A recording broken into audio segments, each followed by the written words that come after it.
بشكرك كابتن عمر جابر. هتعمل ايه يا عمر؟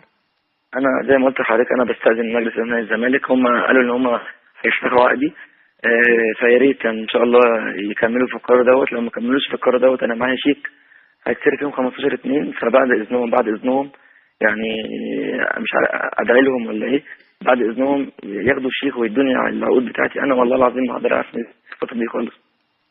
وبتفكر تعمل ايه في المستقبل؟ يعني واضح ان الدوري هيقف، واضح انه يعني الكوره متعثره شويه في الايام دي. والله لا ما بفكرش في حاجه، يعني انا بس محتاج ابعد بس شويه. الفتره دي انا ما بحبش المشاكل خالص. انا الفتره دي كلها كانت المشاكل هي بتجي لحد عندي. انا عمري ما عملت مشكله، الحمد لله رب العالمين. الناس كلها عارفه اخلاقي وتربيتي من وانا عندي 5 سنين. ممكن حضرتك تسالي اي حد في نادي الزمالك، الحمد لله الناس كلها عارفاني وعارفه الحمد لله اهلي مربيني ازاي. فانا ما بحبش المشاكل ولا عمري غلطت في حد اصلا. هل حاسس ان عوده الجمهور للملاعب مستحيله؟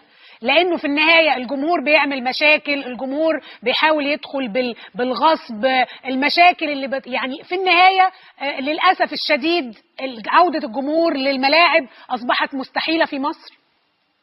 لا يعني احنا لو هنطلب احنا نراجع جمهور تاني ويحصل نفس المجزرة دي تاني، لا بلاها جمهور وبلاها كورة اصلا.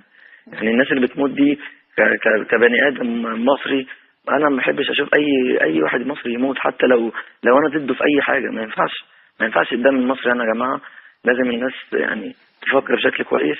احنا برضو الناس عايزة نفكر يعني مش في امور الدنيا بس، الناس تفكر في ربنا، في اهل الناس دي اللي ماتت. يعني هم لو انا عن نفسي كان مجلس الاداره او الناس من النادي مديني تذكرتين لكل لعيب، انا اديت التذكرتين دول لاخويا. بشكرك كابتن عمر جابر. يعني حب يوضح موقفه فيما حدث. نادي